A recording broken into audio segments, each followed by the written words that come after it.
My goal is to set the world on fire.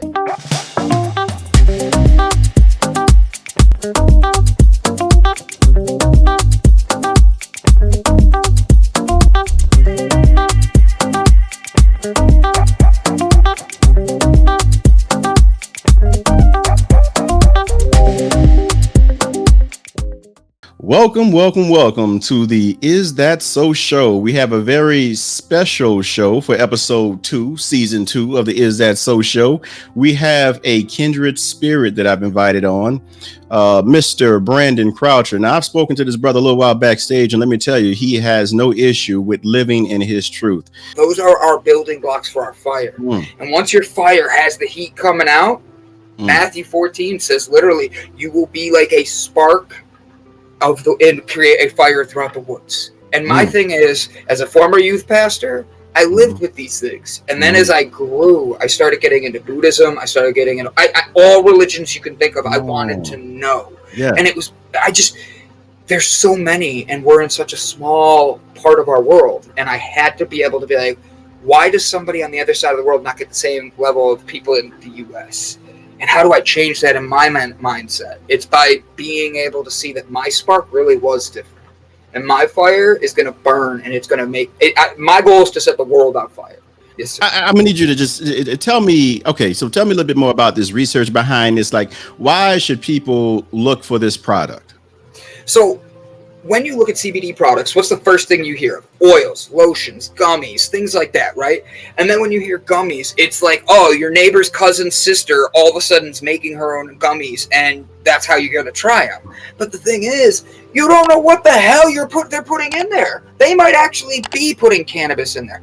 Let's go to the oils, all right? Why is the United States government set up? And I don't even just mean the U.S. This is a worldwide thing where the testing has no idea what they're actually doing, where when you say CBD to THC and all that, they just know whether you're going to pass or fail a drug test, but they don't know what they do.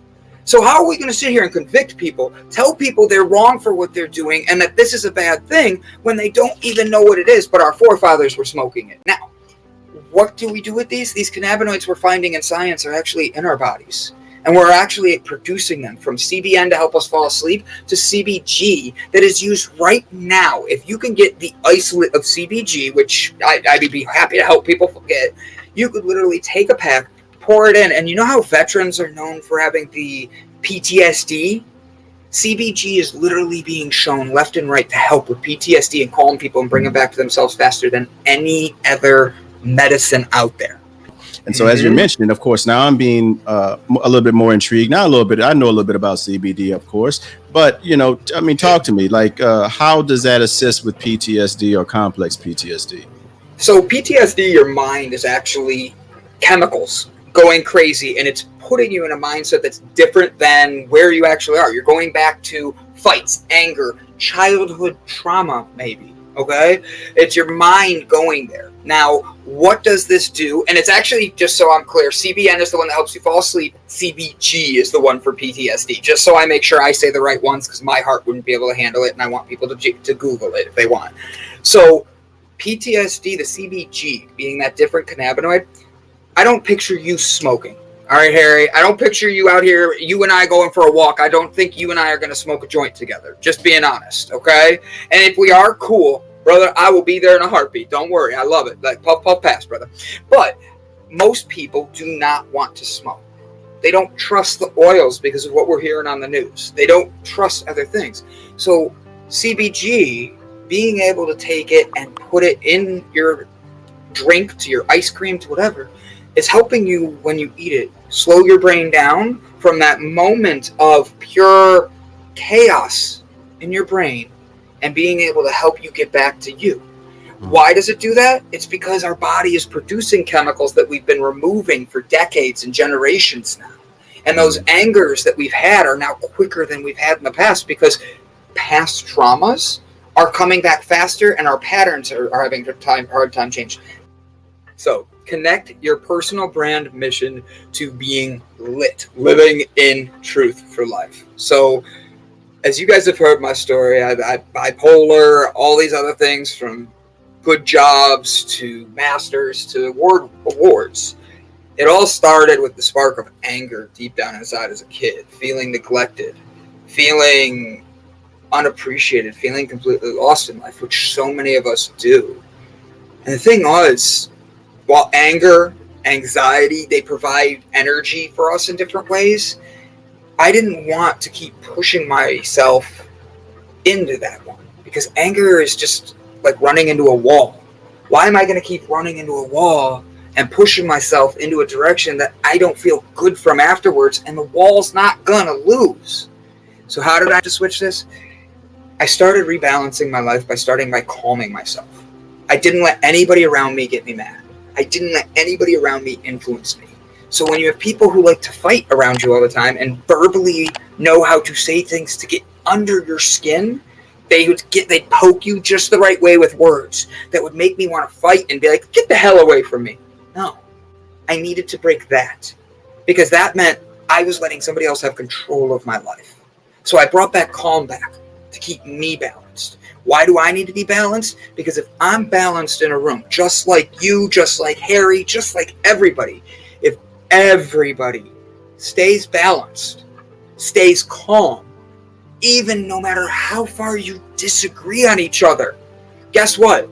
You're going to be able to have a conversation and agree to disagree and end in a delight. You don't need all these other areas of life that people pull out. Because the minute somebody starts pulling out one political side over another, to one race is better than another, you know that they're not on the same plane as you, because people want to build the best with people that are the same flame. Well, Newton's third law of Sir Isaac Newton, third law of thermodynamics states, for every action is an equal and opposite reaction. Understand that these are universal truths. There are certain truths that you just can't get away from. Mm-hmm. And those of us who are walking on this spiritual journey, this enlightened path, we understand that, you know? And so it's about living. Look, there's a difference, again, between merely existing and actually living for life. You can exist and remain in your fears. You can exist in hell. And many of us choose to remain in hell because the mind, in its insanity, it would much rather feel safe in what's familiar instead of going over here where you can have much greater, because it's unfamiliar. Anything that's unfamiliar to the mind, it runs from. So it's fear that causes us to hide our light. But when you decide to face your fear, understand that freedom exists on the other side of your fears. Understand that your fears have no idea how strong you are. Understand that your mind has no idea how strong you are, because you don't know how strong you are. So everything that you know about yourself is based off of everything that has already happened, not based off of everything that also will happen. And like 𝐦𝐤 said, I have to let go of who I am so that I become who I might be. You don't know who the might be is yet. All right. I want to be able to create these things that open doors where when I go to my next level, I'm not just taking people with me like you. I'm not just taking everybody else. I want to go to that next level where when we evolve, we grow, we keep getting better, seeing the future together. We're not seeing the future as us versus them. Yes, because as long as we remain divided like that, what that truly represents is a projection of being divided within oneself, and a house divided cannot stand. And that's why we suffer so much. We're so divided. And the physical is no more than a manifestation of the spiritual. And so understand that this division that we have, it truly is a reflection of this division that we have within ourselves, because we haven't fully grabbed hold of that full truth of ourselves. And when I say full truth, I mean real truth. And so we had this vulnerable moment that even though we could have projected, right, you know, and that's what you do whenever you're insecure and, you know, you want to look perfect. You project onto other people. Well, you know, I don't know what was going on your end, you know, but I've been ready, you know, and you did this and that. People come up with excuses, right? But we were vulnerable to two people. We were vulnerable to each other, and we both have love in our heart. The problem that I find, and this is, even though vulnerability is an essential ingredient to being authentic, the problem is that many people don't feel safe enough because we're so cruel to each other. There's so much cruelty out there in the world. And if you don't believe me, all I want you to do is look in the mirror for 5 minutes. Write down whatever thoughts you have about yourself. Look in the mirror for 5 minutes and write down whatever. That's that cruelty I'm talking about. That's why I can't be vulnerable with you. How can I trust you with me if I can't trust you with you? It's when you leave, because we've been in the dark, me and my brethren, no one can connect with me on this level if you hadn't experienced some true darkness in your life, period. And when you climb through that mile of feces and urine, like Andy Dufresne did in Shawshank Redemption, and you get out on the other side and you extend your arms as the rain cleans all of that crap off your body, all you can feel and sense is this fullness of this experience called freedom. Freedom. Freedom. Being lit for life. That's the only way to be free. Being authentic, living through your truth, and your truth, not what you have inherited based off of other people's fears, but Correct. what is inherent to you, what has always been there, but you've been afraid to let out. That's the only truth. That's the only true path to your power. Live in your truth and be lit for life. Then I got to end it with that one right there. Brethren, hey, y'all, I hope y'all enjoyed that. But all I want to say is thank y'all for being on episode 2 of season 2 of Is That So? And it's been a zanger, y'all. I'm out. Stay lit.